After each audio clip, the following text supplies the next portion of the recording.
want to tell you my whole life story, which is which my whole life that I lived until so far is like the whole like a pre-chapter of a book. You can just listen. So I was born in a family where my father is always absent. He works in a place far away, and I only got to see him once a year. He is overall a very good father, at least to me as a child back then. I really loved him. Yet now looking back, he had a lot of shortcomings that as a kid I didn't know. So when he died at the age of 8, for a long time in my life before this point, I felt that was a sad thing. But now looking back, it actually could be a very super good thing. Because of certain things that he did, now looking back, I felt like maybe he could have been a terrible parent for me. And that's why he had to die. From the spiritual point of view, we agreed that he would have to die at the age of 8, when I was 8. So that I could get moved from my father's family to my mother's family, because they were separated when I was about 8 or 5. So before I was 8, I was with my father's family, and now looking back, I really felt like they never loved me as much. You know, I felt like they had more hatred towards my mother than they had more love for me, because they were forced to give my mother's family money when she took me to live with her by the court. If the court didn't say anything, they would have just kept all the money that my father left after when he died. Now looking back, maybe it's a true blessing that my father died, which saved me from a possibly really not good father and his whole family, which might not be a really ideal environment for me to truly grow up in. The reason why before I was 8 I had to be with them is remains kind of like a puzzle for me. Like, I don't know exactly why. So I was transferred to my mother's family, and my mother, she gave me a lot of space from even when I was a kid. You know, many parents, they are very controlling.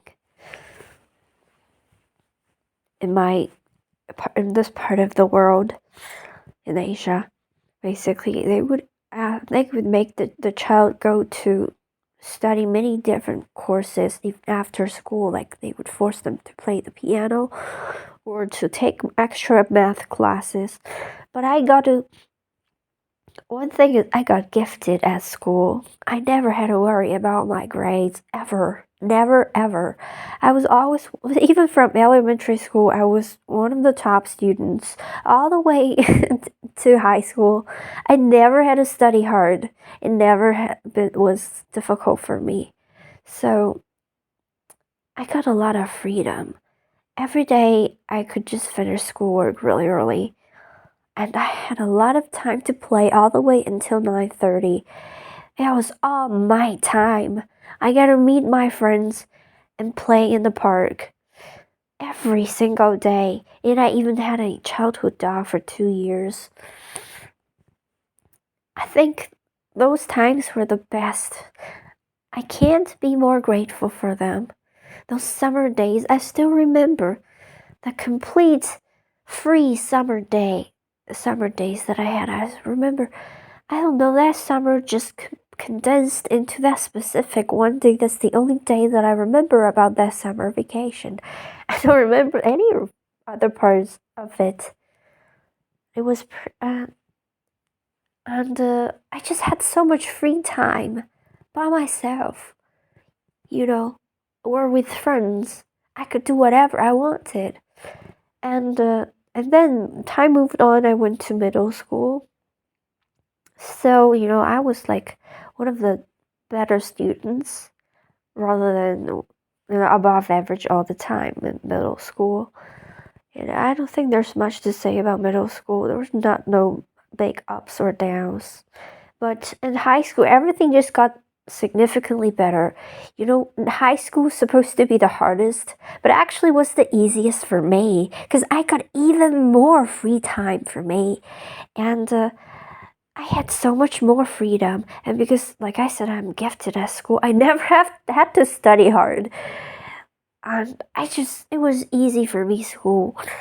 And plus, I had a lot of free time every single day, not just once a day. I had like three different stages of time. If I tell you about my schedule, you think it's crazy, it's hellish. Even now, looking back, I can't believe how I even went through all that. Like, you were supposed to get up at 6:20 in the morning, and you are only allowed to go to the dormitory at 11:20.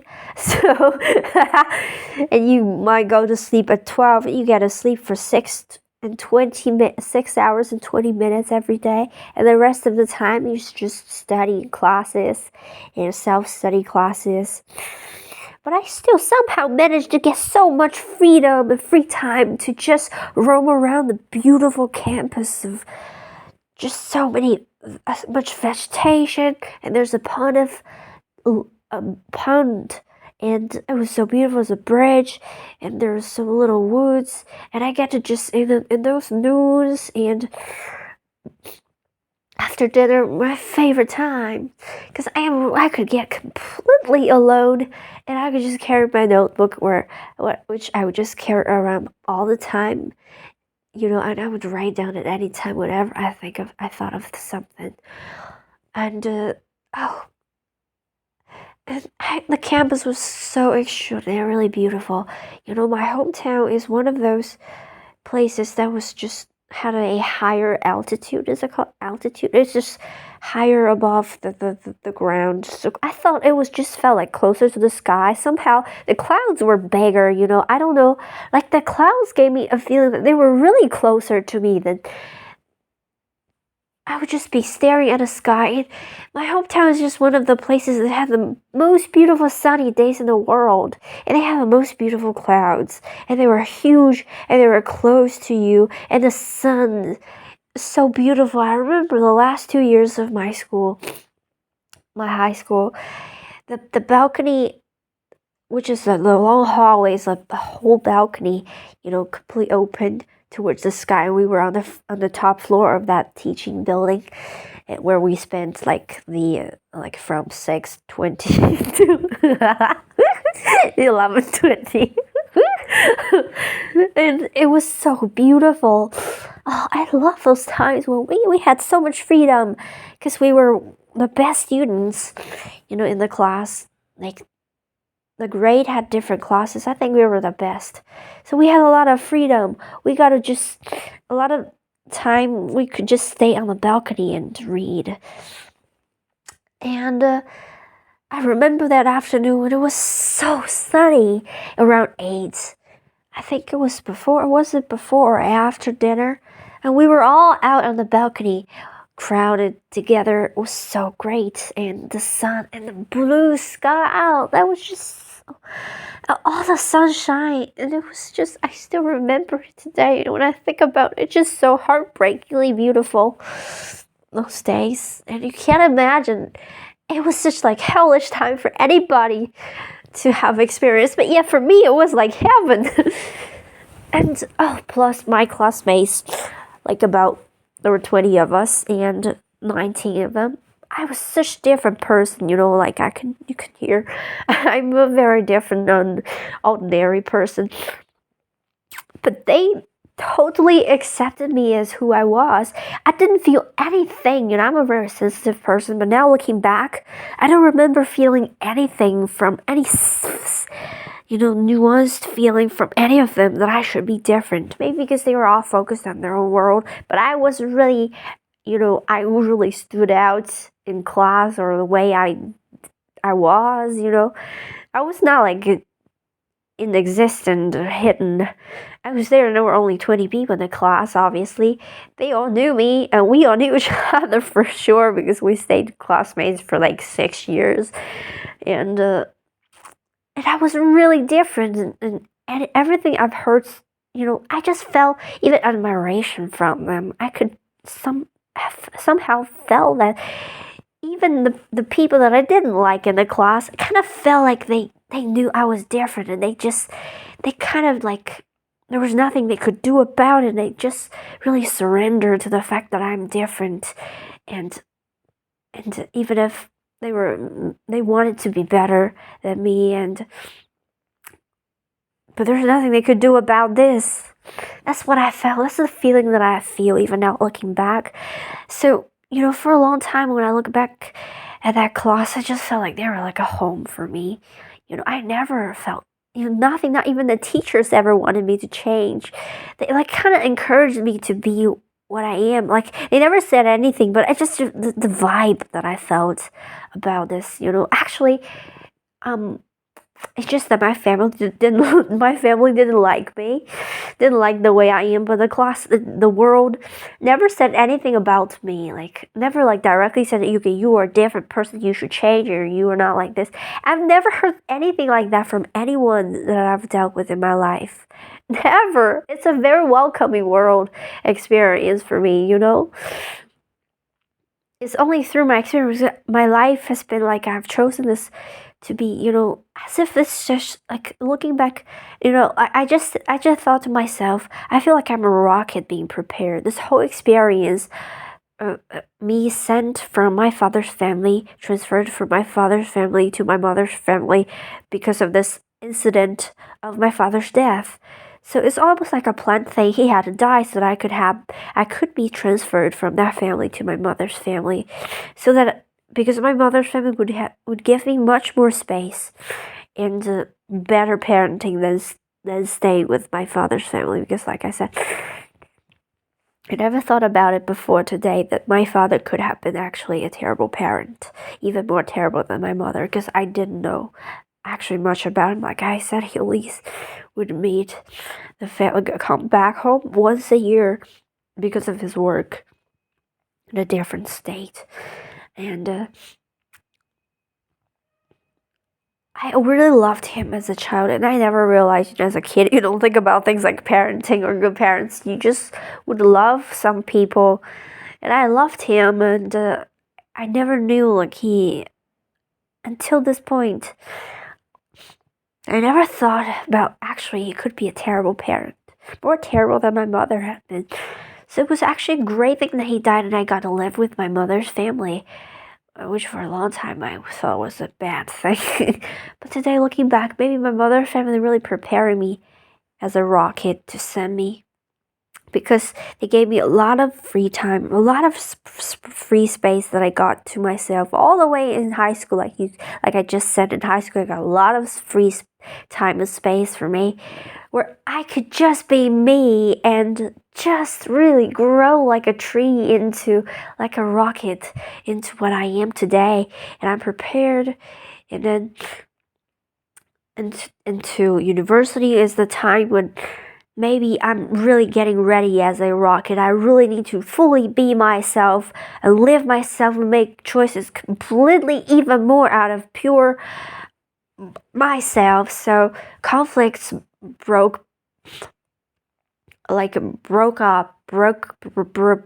out between me and my family. So I just gotta leave them. I had to make the decision to leave them completely behind, and I did it.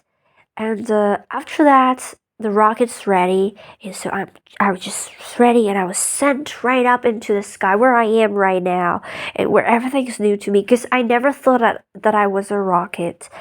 I never looked at my life objectively, and I'm here right now in the sky that I was always sent to. This is the end of the first or the pre-chapter of this book of my life.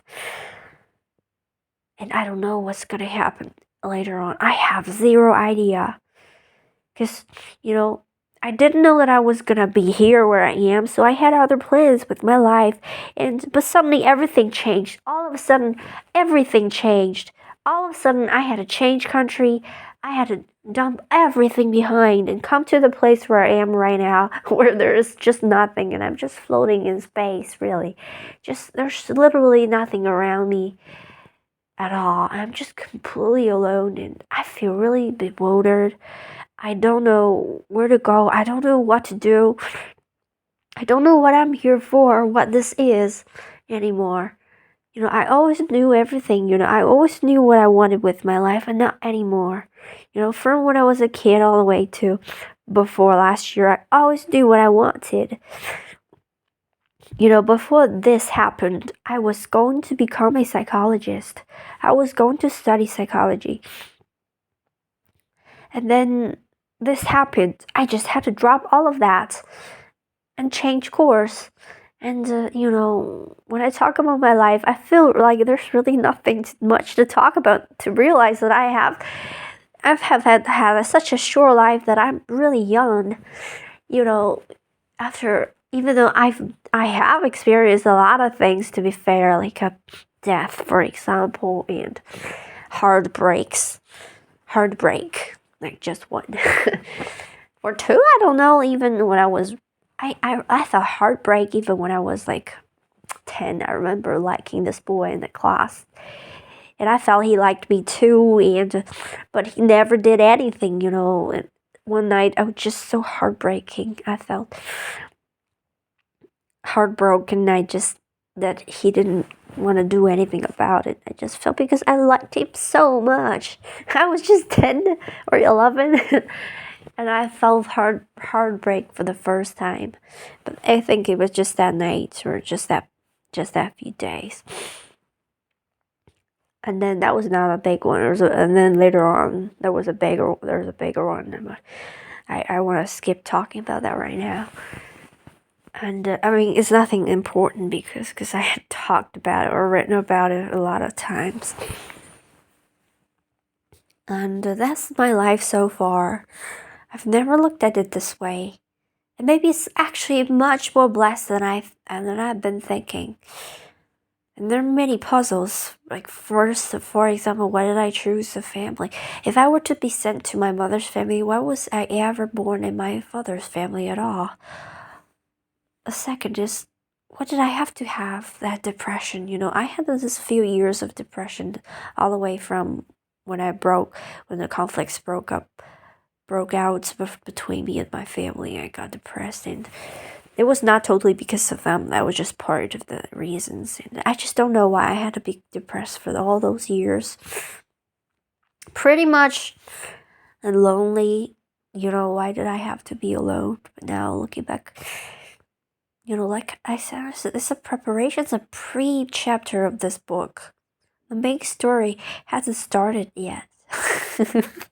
So obviously, the other main characters haven't entered onto the stage. They're waiting for me to be prepared, and I am right now. So maybe something's gonna happen after this. I look forward to it. Even though, you could really get lost. If you're where I am right now, you would totally understand. You just, like, it's this experience, it's totally, like, completely floating in the space with nothing around you, nothing to relate to or refer to. You don't even have gravity anymore. You're just totally floating. In the beginning, you might feel, oh, this is so cool. Yes, in the first few months, it felt so cool. Like, I could do so much things. But then after that, you just feel totally lost. You feel you want to get out of this. You want to get rid of this. What is this even? What am I here for? And you're just looking at the earth from the space, floating alone. You feel really alone. You've disconnected. And then after a while, you find something else. And now I think it won't last long because the rock is ready. The story begins. And thank you for listening to my life story. Welcome to space. Welcome to my story. Thank you.